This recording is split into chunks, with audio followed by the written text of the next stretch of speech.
Welcome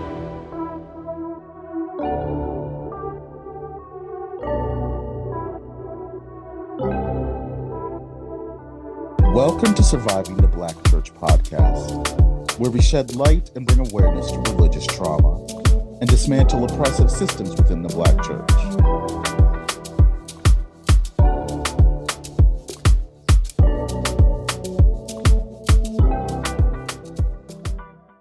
On this week's episode of Surviving the Black Church Podcast, Jonathon, Hugh, and Nikki discuss the similarities of narcissistic families and narcissistic religious leaders, Part 1.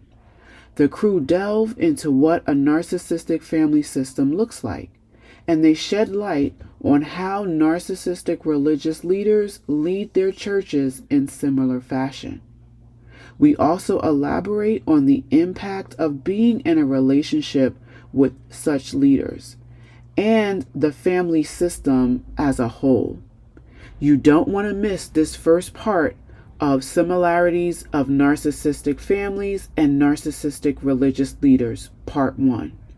Stay tuned for next week, where Part 2 discusses the specific roles within a narcissistic family system and what it looks like within the Black Church. Stay tuned, and now, Part 1. The Surviving the Black Church podcast represents the views and opinions of Jonathon Carrington, Nikki G, Hugh Kelly, and their guests to the show. The content here should not be taken as clinical advice. In no way does listening, reading, emailing, or interacting on social media with our content establishes a therapist-client relationship. The content here is for informational purposes only. And because each person is unique, please consult your healthcare professional for any clinical questions.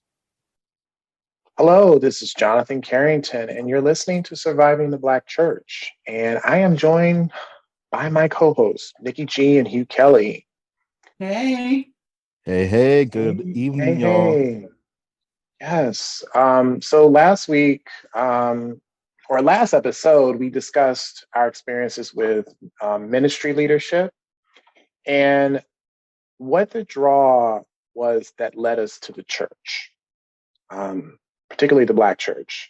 This episode is for us to go a little bit deeper in helping us to gain a sense of awareness and understanding on the abusive, dysfunctional systems that happen within religious communities, particularly in Black religious communities. And I want us to really start digging into how are these churches, or how are these church homes created and formed within our communities, and what are the structural and cultural factors that make a church an attractive place or attractive home for leaders who are abusive, or leaders who may be narcissistic, whether it be pastors, elders, and the like. And in our previous episode that we did together, we discovered that there is this sense of hunger and this longing in the followers, in the people that are attracted to these churches, for this sense of an ideal image of strength and power that they can't really see in themselves, or they can't, their perception is not able to see that. And so what is realized is that if you are a person who sees themselves as needing more, or incomplete, or needing absolute knowledge, or longing or hunger after something, you have a tendency to deny or ignore all of the blind spots, all of the weaknesses, all the shortcomings in the people, places, and things, and even in the damage that person or that thing or place may cause. And so for a person who is seeing themselves as incomplete or inadequate or weak, there's always that powerful other around the corner that can serve as that source of strength for you. So when you have this figurehead, you have whole groups of people and systems that can constellate around this leader, right? And groups and individuals can plug into this energy. And when I say energy, that power, that grandiosity, that dogmatic certainty to be led by somebody else. And so you have these people that are in these powerful positions, and they use their guilt and their shame to keep people in this state of dependency, which can reveal this sense of theology that can be toxic in the service of someone who holds that power. And so as we carry on with this episode, I want us to really talk about and break down how some of these environments and these structures are created. What are some of the rules and traits within these systems? And what are the functions of the people that are in these systems that are underneath this type of leadership? How can these things be applied to spiritual families, predominantly within the Black community, because that's the community in which we are talking about? Let's talk about it, because I think that as we discuss these things, it will reveal how we are and how we act and how we respond to people within these systems, and how does it impact us when we are being forced into some of these rules and these roles. And then what are the long-term consequences to the membership that are within the system? And then hopefully at the end of this episode, we can really talk about the ways in which you can heal and overcome and resolve some of these type of dynamics that are playing out. So before I go into that, I wanted to give space for my other co-hosts to talk about what has been your experience with some of these types of systems or these types of environments that you've been in, just to lead us into this conversation and this dialogue. What has been some of your experiences with this? You all have anything to share on that?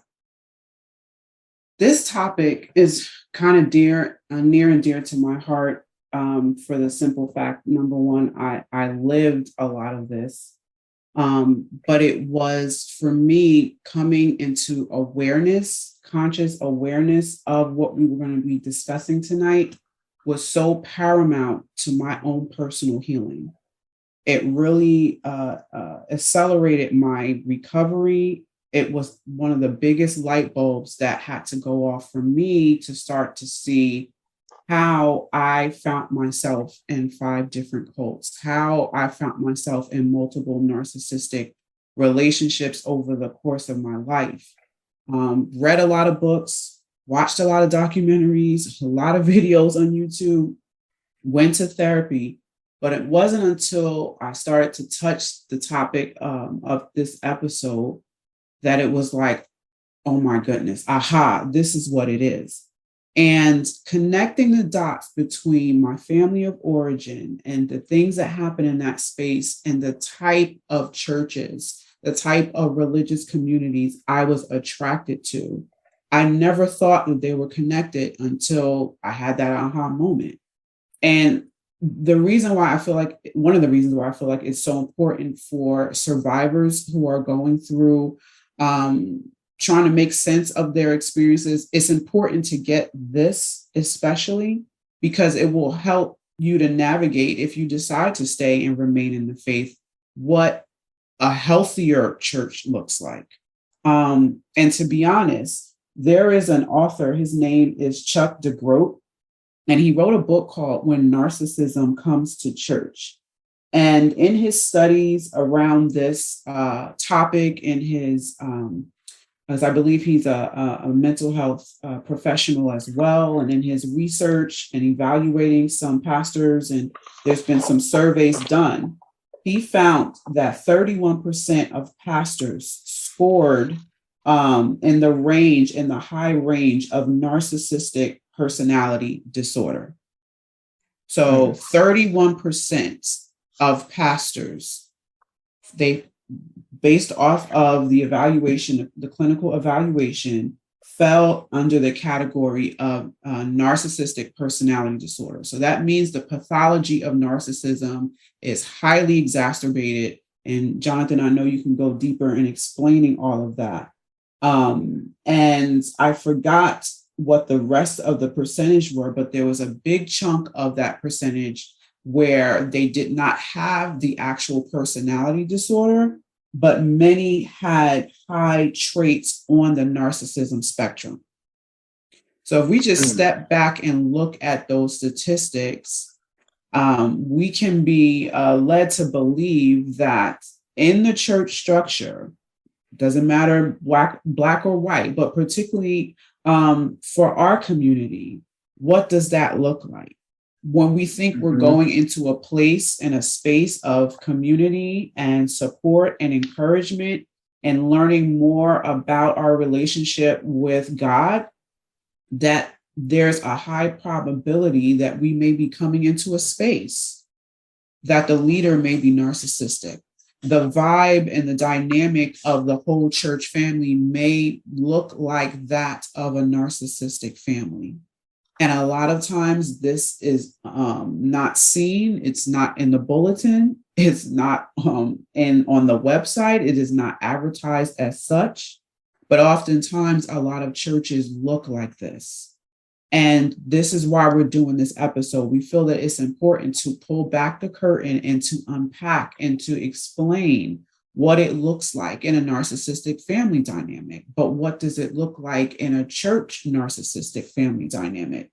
And again, I can't emphasize enough how important it is for us to see these patterns, because I believe that will help us to find healthier relationships and healthier communities when we go forward, because we have this knowledge. So I'll just pause there and pass it either to you, Jonathon, to respond, or Hugh to further the point. Go ahead, Hugh. Did you have anything you wanted to share about what Nikki had shared, or anything that's been shared so far?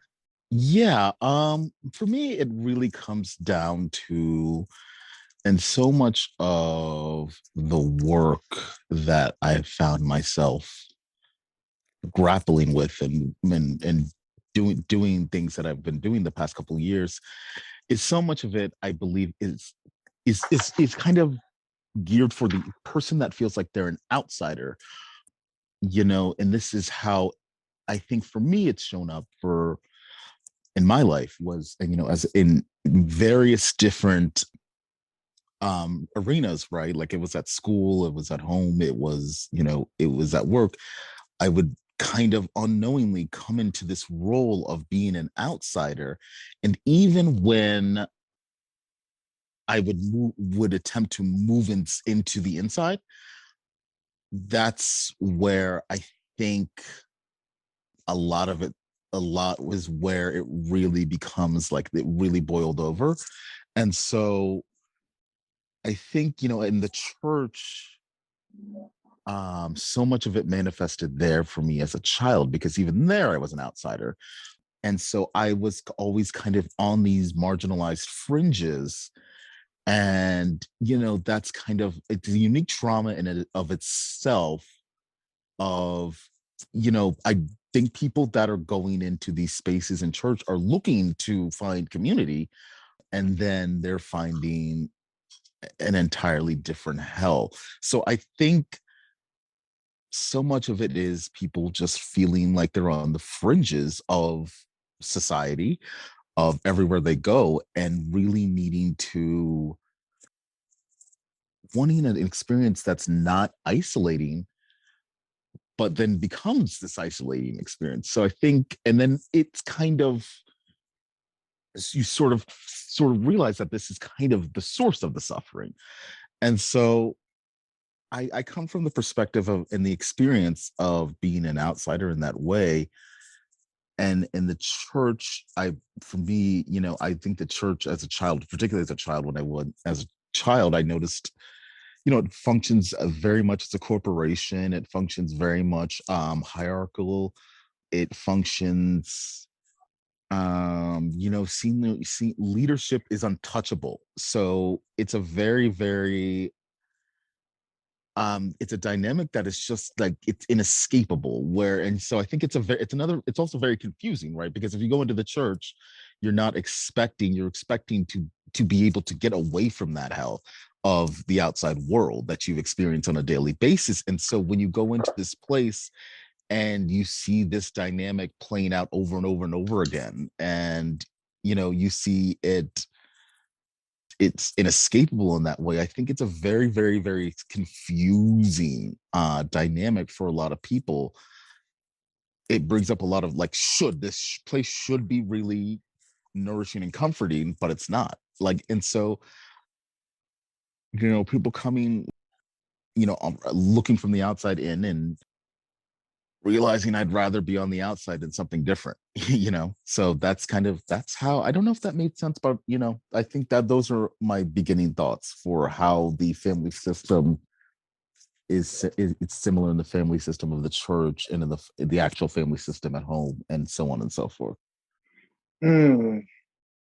Just listening to both of you talk about different things. Nikki, you talking about the statistic with church leaders being narcissistic, or on a spectrum of narcissistic personality disorder, that 31% is quite an interesting statistic. While Hugh, are you talking about this sense of being an outsider and like looking for a sense of community, and once being connected, that sense of otherness or being otherized, and then you're coming into an institution or a system where you are taking even further into this otherization, into this otherness, into this outsiderness, where you disconnect from your sense of self and your reality. And it's this externalization. And I take stock to what you're saying, because it reminds me of, like, of course, some of my family of origin issues led me to the church that I was involved with, or led me to the experiences that I had. But for me, if I can recall, after I saw what was going on, I didn't have the same information. I didn't have the sense of self-awareness. I did not have the sense of understanding what my blind spots were when I connected to the church. I didn't know what my weaknesses were. I didn't know what my shortcomings were. I didn't know what even my strengths were. But what I did know was that I was so plugged in to something that was outside of myself to give me that sense of validation and give me that sense of attention, or just like saying, yeah, you can do it, or this sense of like being seen and being heard, and like finally for the first time I've received love. But it was love from an external point of view, not so much from the inside love. And the idea of love, and how that was kind of distorted. In like, yeah, you can come into this fold, but there's conditions to that. Yes. You can come in, but you have to do this. You can come in, but you have to be dependent upon me to do this and such and this and so. And so it was a conditionally based relationship. It was a very transactional relationship based on what I was giving, not so much who I was as a person. Mm-hmm. And I think a lot of people end up in these type of environments because they're looking for things outside of themselves, looking for answers, looking for solutions, looking for community, looking for belonging. And then you have people that are in position, the 31%, that are like, sure, I'll give you that. You come to my church, you come and be part of that. But what it is, it's like you're learning how to displace and neglect and abandon your own needs and put the needs of the leadership ahead of your own, which leads to this sense of internalizing even more negative, distorted beliefs, attitudes, and perceptions about yourself, right, about other people, because you have learned that from your family of origin. Absolutely.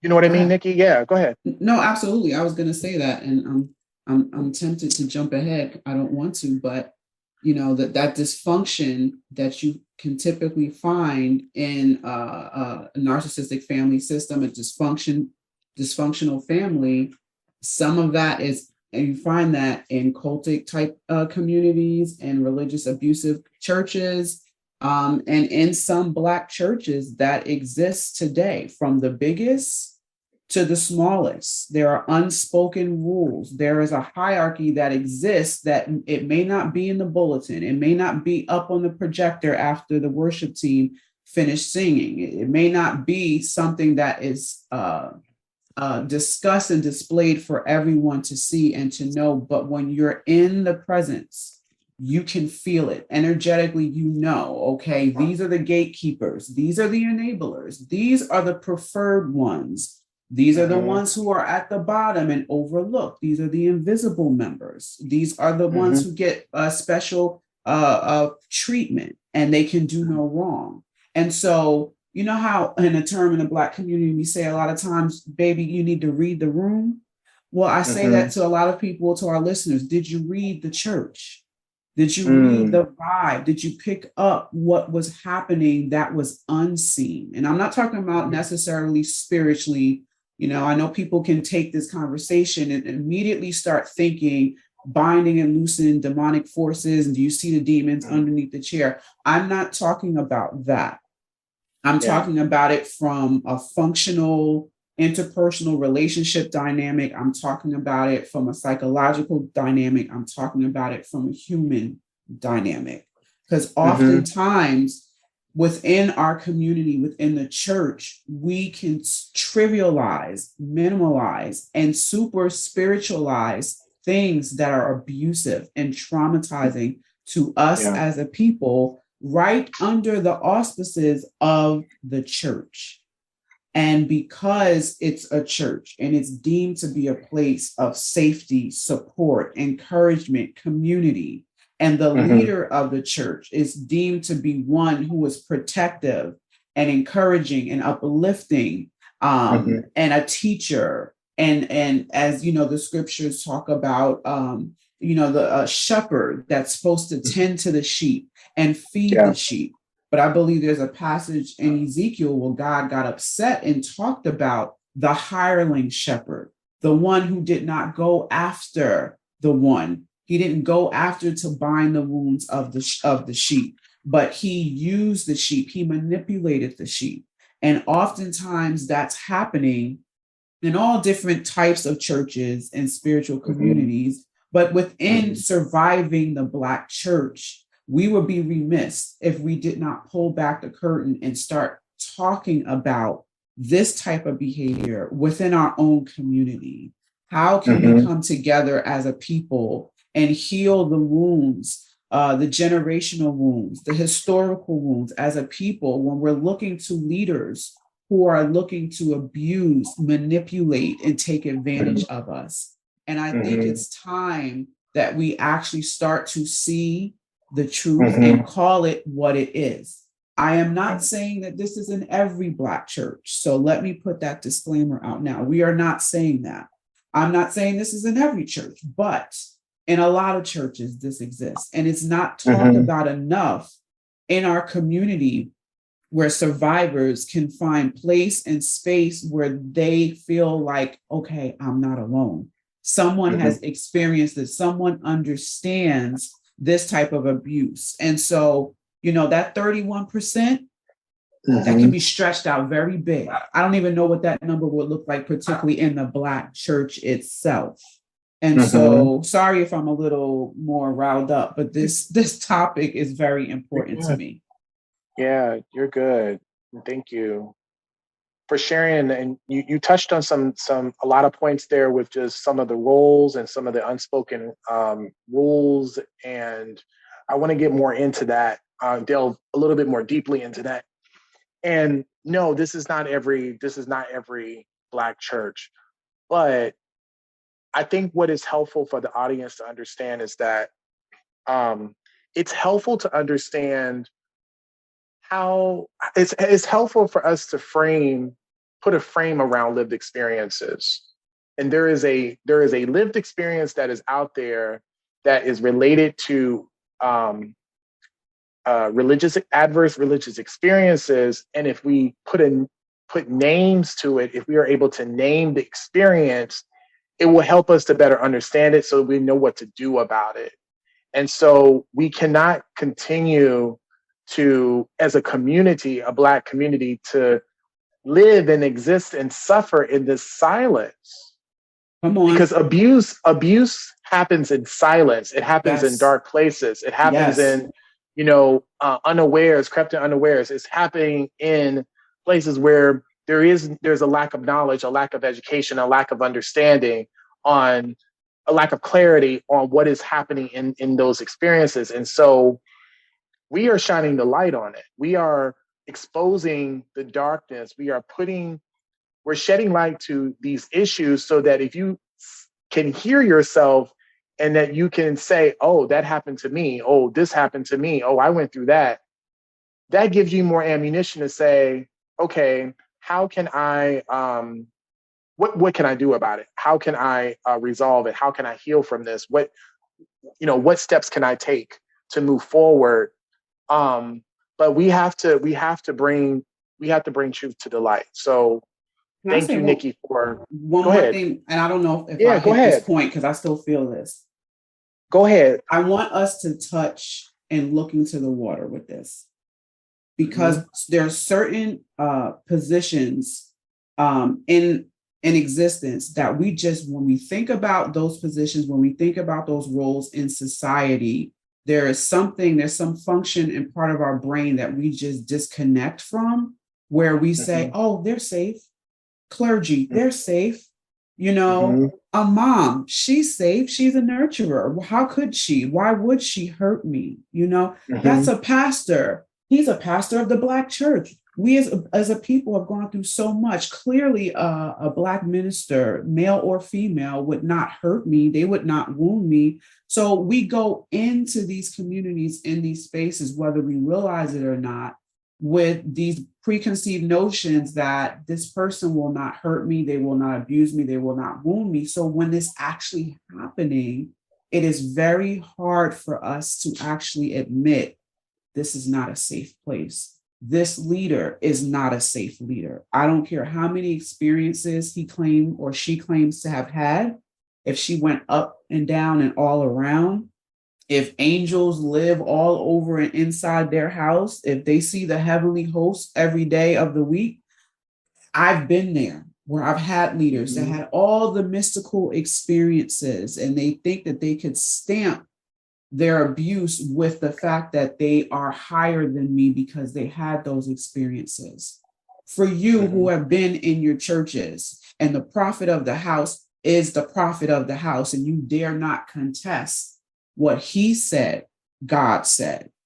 In those situations, we have to be able to disassociate the role the person is actually functioning out of and the abuse, so we can see it for what it is. So again, I just want to hammer that point in, that just because they have the title or the role of church mother, of head intercessor, of prophet of the house, oh, that's apostle so-and-so, that does not mean that they do not have the ability to manipulate, to abuse, to gaslight, to sexually abuse.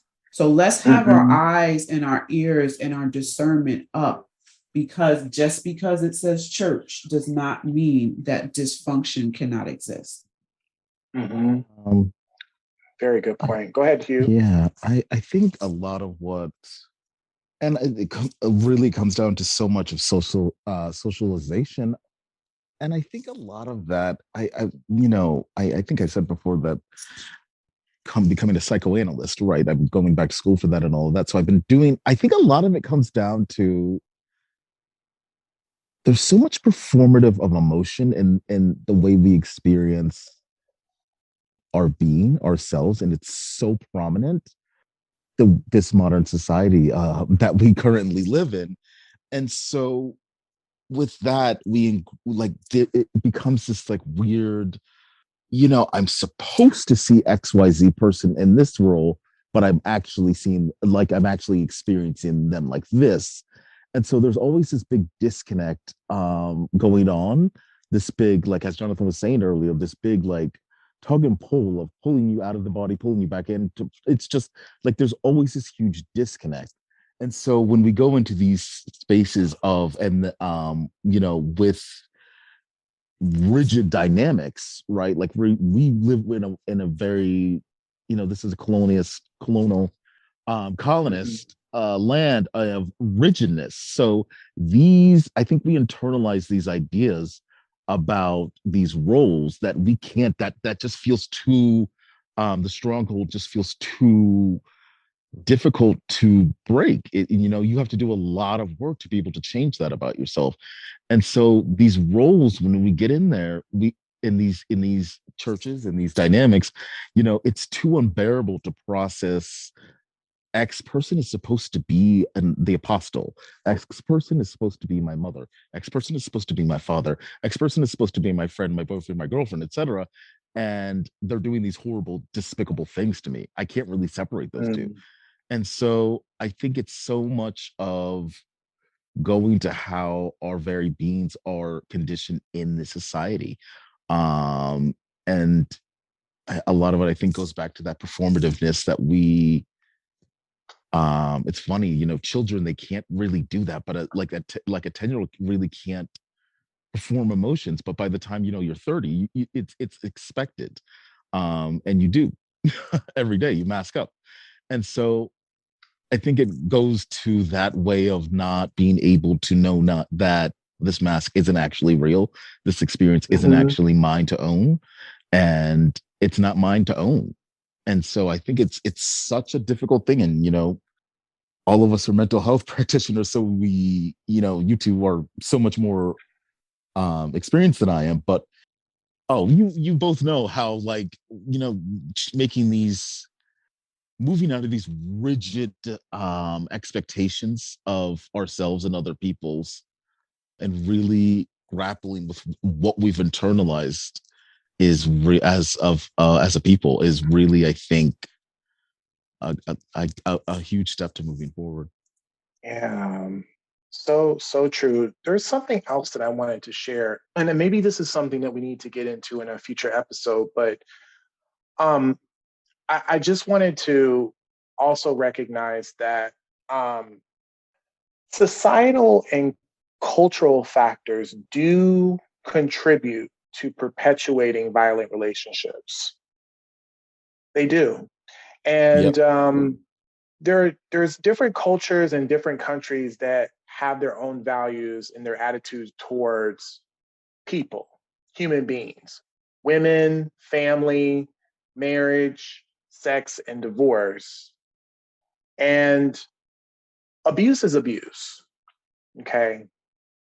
And oftentimes the reality is that there are people who are allowing cultural barriers, particularly some of the clients that I work with, cultural barriers to prevent them from seeking out help, such as the fear around dishonoring their family, dishonoring the church, their church family.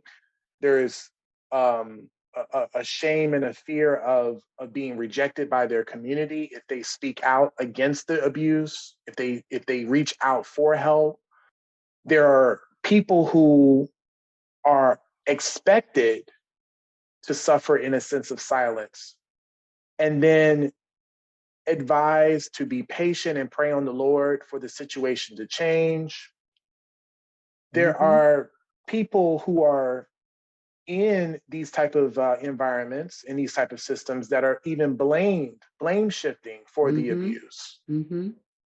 And then they are subjected to and fear that if they were to say something, that it will impact someone else, or that it's a domino effect. And so it prevents a lot of people, some of these cultural barriers and these values, even religious barriers and values, impact people in getting the help that they need. And oftentimes when people are experiencing this type of abuse, whether it be domestic abuse, sexual abuse, spiritual abuse, religious abuse, it often goes unreported in these communities. And sometimes it can be too late to even ask for help. There have been cases where people have been murdered, or people have committed suicide, or people have ended their life because of the abuse that has been done by their wives, their husbands, other family members. And so, and it's not to say that abuse is limited to Black and brown communities. That is not what is being said here. But what is happening is that this sense of guising abuse under religion or spiritual beliefs and all these different things, it's not really helping people. Helping people to seek out help when they are experiencing these situations, because it's forcing people into this state of silence. It's happening personally, in the family, in the community, on the societal level. And then that leads to stigma, denial, shame, the pressure to be strong, the pressure to just to believe in God, and God will take care of it. And so as we kind of talk more about this, it's really about acknowledging that abuse is unacceptable. Abuse is illegal. Abuse is abuse. And so how do we become more informed? How do we keep ourselves safe? How do we live a life free of abuse? How do we come away from these situations and being able to separate ourselves and being able to distinguish what you truly believe and what you've been forced to believe? Is a difference. Yes. So forced to believe at the hands of an abusive perpetrator that is not giving you the autonomy and the ability to think for yourself, to stand up for yourself, to liberate yourself, to be free, to say whatever it is that you need to say, your thoughts, your feelings. That is not a healthy relationship. That is not a relationship. That's a relationship that is founded in someone that is misusing their power and that is trying to gain control over you. And we need to start calling a thing a thing. And oftentimes with some of these unspoken rules in these churches, people are forced to keep a lot of secrets. And there is this pressure to look externally good, to be perfect, to look good, to present this image to the world that you have everything together and that you're strong and that you're okay. But what is happening inside? You're dying. You are disconnected from your reality. You are dealing with mental health challenges. You're dealing with all these different things because you're forced into this secrecy. Because anything that reflects externally negatively on you is an extension of the leader. So it requires you to walk around and keep things to yourself and to avoid and not talk about anything that's not of God or not of what the religious leader believes. No one is able to talk with anybody outside of that system about what's actually happening. And let me just jump in real quick. With narcissism, if you have someone who has high level narcissistic traits or the personality disorder, image is everything to them. Image is everything. To pretend, to put up an image that people can believe that they're strong and they're powerful and they're charismatic and they're this, that, and the third. But behind the walls, inside the life of that individual, there is a lot of loathing, self-loathing, depression. They very low self-esteem. They can't handle criticism. There's a darkness within that they refuse to deal with, and they spend more time working on that external image that everyone sees versus dealing with the dysfunction within. It's the same thing with a church that has been very narcissistically, you would call it more of a narcissistic family type of church, where the image of the church is what the leadership goes after. And they look to prop everything up and make sure that the pastor is on every TV station and on the radio, and they're out there and they're doing all the communal works, and they're going and feeding the hungry and assisting the poor and everything like that. But inside the house, what is going on? There's dysfunction all around. There is manipulation. There's a twisting of the scripture. There are roles that are given to individuals that probably should not function in the roles, but because they are considered on the top of the hierarchy chain, or the golden children, or the preferred ones, they get to have those roles, and they enable the narcissistic leader, and they carry out a lot of their bidding. And so all this dysfunction within, but outside to the neighborhood town, they're like, that church is amazing. They do great things. But the members on the inside are dying. They're hurting. They're experiencing abuse and the traumatic effects from the abuse, and they have nowhere to go. They're crying out to God, but they're looking for relief, and they're looking for understanding. And so I keep trying to jump ahead, but I just wanted to put that out there. And you continue to describe, what does the narcissistic family look like, so we can really unpack this.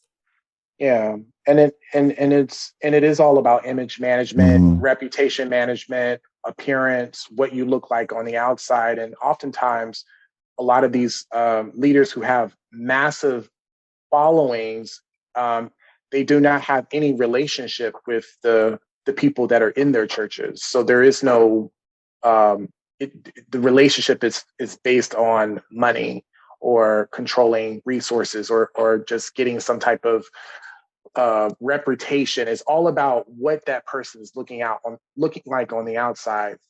And there's this compare and despair mindset where the members, it's negative messaging about who they are, what they are, and they're always being compared with other people. And it's giving that child or giving that member this feeling that they'll never measure up, they'll never be good enough. And all of that is a projection of the deep insecurity of that narcissistic leader. Because the underbelly of someone who has that, who's on the spectrum of a personality disorder, the underbelly of that is that they have a extremely fragile sense of self, extremely low self-esteem, a really deep level of low sense of self-worth.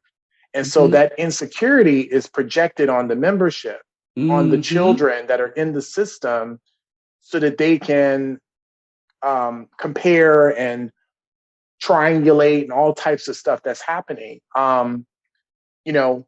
Another thing is that the emotional needs of the membership, the people that are crying out for help and that are trying to get the answers, there is no way for that leader to have any capacity to have empathy or sympathy in any real way, because everything is externalized.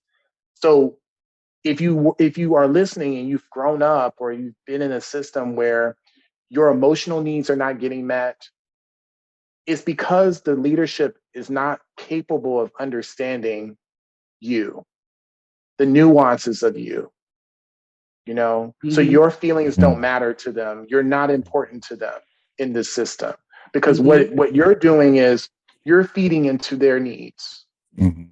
You're not feeding into your needs. You're feeding into their needs because you're a supply source to them. And you're a supply source there to be used, to be exploited, to draw validation from. And so that's why it's important for you to understand how you are showing up in these churches, in these environments, and how you're being used in that kind of way. The other two things is that there is no direct line of communication. There's no open channel of communication between you and the leader. No one is really able to talk about what is going on, what is real. No one is able to talk about their feelings. No one's able to kind of go against the ego or the agenda or the objective of the leader. And so it's always this sense of you are an extension of the leader. Yes. You know, and everybody is orbiting around you. And so we'll get into like the roles, because there's different functions and roles that people play, and it plays out in this way because it's all about feeding the vulnerability of the narcissistic leader and no one else.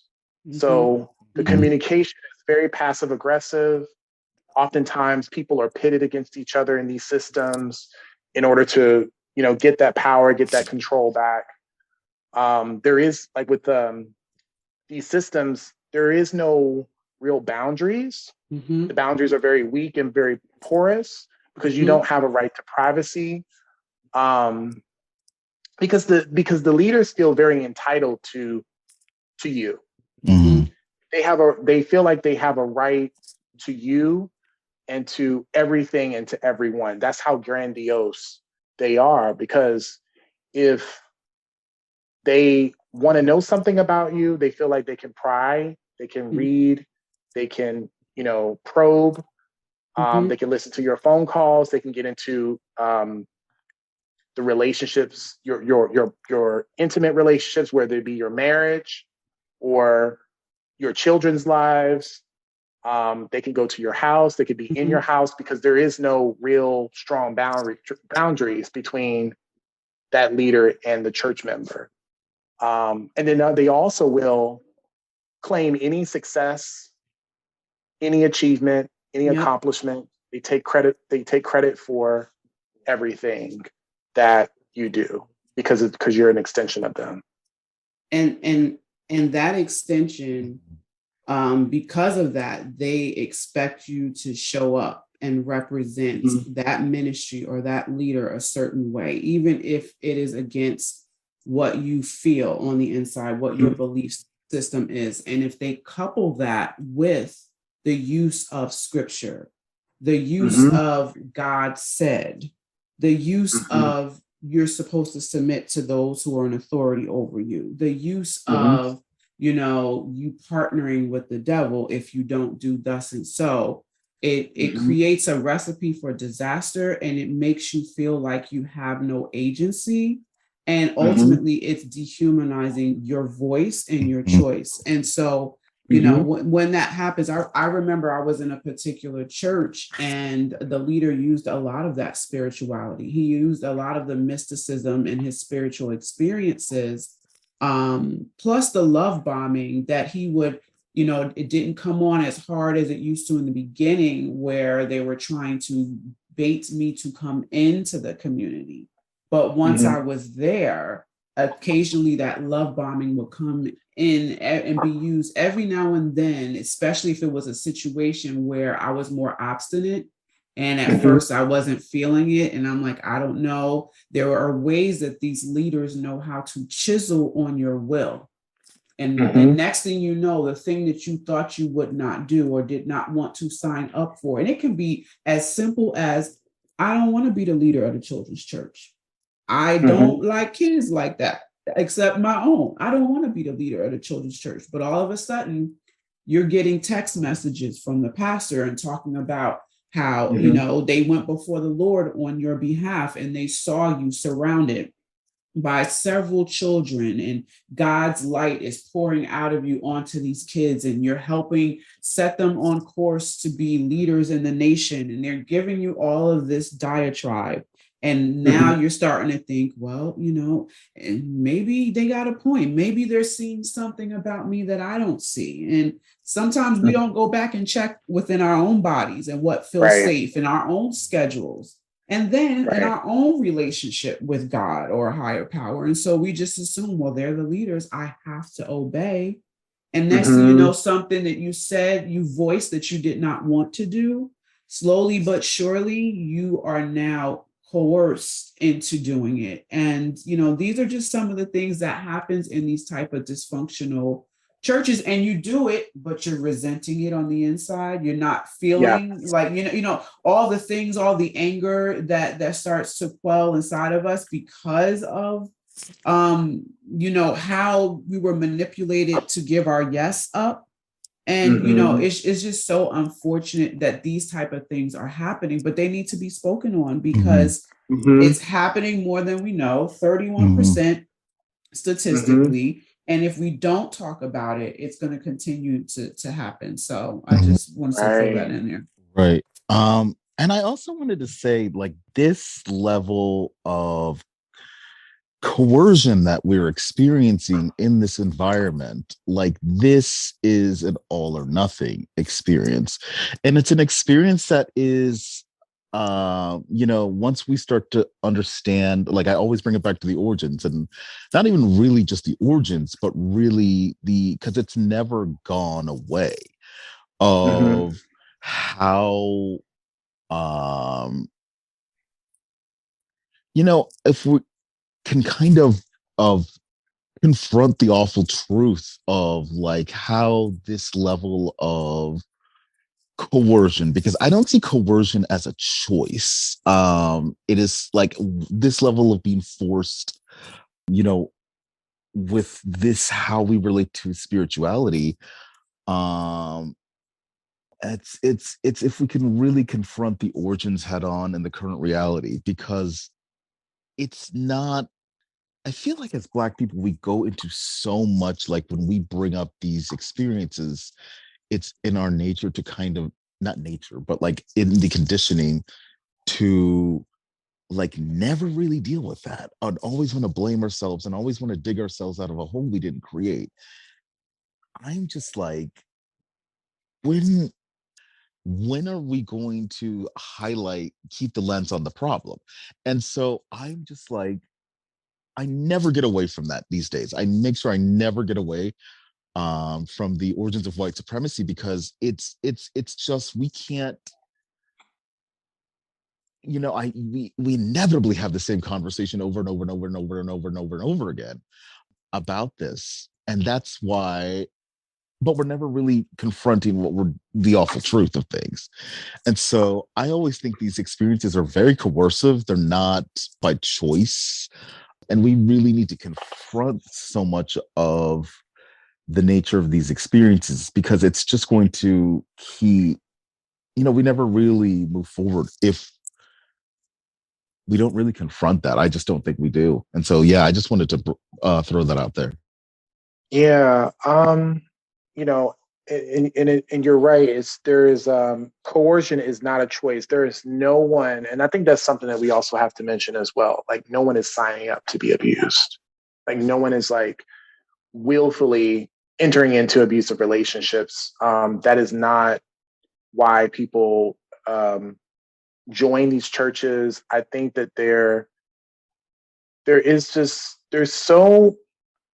a lack of self-awearness when we kind of go through life. You just don't have, many of us are just living life in this very, we're just existing. We're just existing, getting through the day. We're in survival mode.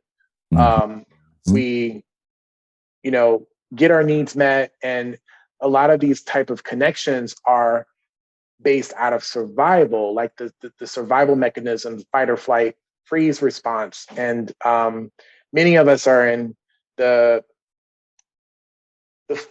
the flight, especially if we're in this space of desperation and needing to get our needs met, however we can get it, like whether it's, we're at our most lowest points in life. We're desperate for love, and we're desperate for community, and we'll go at any lengths to get that, even if it requires us to join a community that where there is some level of emotional abuse or spiritual abuse or religious abuse happening, but we will kind of ignore that. We'll deny that because we still have a need that needs to get met. And there's a lot of people that are in that position, right? Like, it doesn't matter if there's abuse going on. We just need what we need. Right. And it must get met. That part needs to really be highlighted, the needs that we carry, because we can talk about the leaders and their dysfunction and their narcissism and the world that they create, but coupled with our unmet needs that oftentimes we're not even aware of, even in adulthood, even within our own community. And you bring those two together like a magnetic force, there's abuse and trauma that's bound to happen, unfortunately, even in the name of God, even in, coming together for the purpose of connecting with God, connecting with others. All of this dysfunction can still simultaneously exist, and that our needs and being self-aware of who we are, what we carry, what we're still longing for. For me, it was, I looked for spiritual parents. I wanted a family. I wanted a family to look like the needs that were not met in my family of origin. But I was unaware that I had that need, and that need and the energy of that need was emanating out of me when I would come into these different type of religious spaces. And unfortunately, I found spiritual parents, but the spiritual parents kind of duplicated some of the same issues I had in my family of origin. And so that's why I said how important this episode is for us to be able to not only be aware of the church that seems very narcissistic, the leader that seems very narcissistic, but the unmet needs that we have still that are not our fault. And sometimes we're not aware, but it is a big component to how these type of things happen. Absolutely. We have unmet spiritual and emotional needs that we're getting met through the connections that we form with some of these leaders. And it's a survival energy, though, that we don't really acknowledge, and it needs to be discharged somewhere. And so it's coming through maladaptive relationships, unhealthy relationships that are being formed because the survival energy. We all have these unmet needs, but we often trauma bond and we connect to these people, places, and things in order to get that need met. So if we can come back to our sense of self and come back to ourselves and say, like, what is it that we really need? What do we truly need emotionally and spiritually, rather than connecting to a narcissistic leader and getting that need met externally, and that leading us into a place where you're meeting someone else's needs. And, and that's where codependence tends to happen, when you kind of displace your own needs, and you have all these needs, but you're getting those things met through a relationship with someone that doesn't really care about your needs. It only cares about themselves and their needs.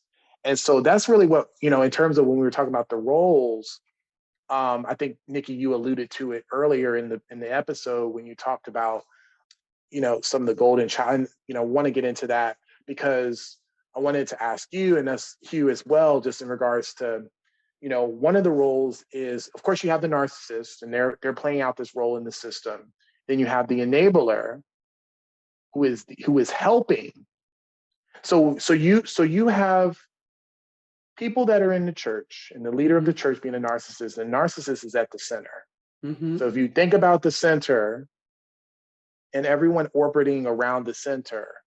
The enabler is beside this leader, this narcissistic leader, helping this person to maintain their sense of control over everybody else in the system.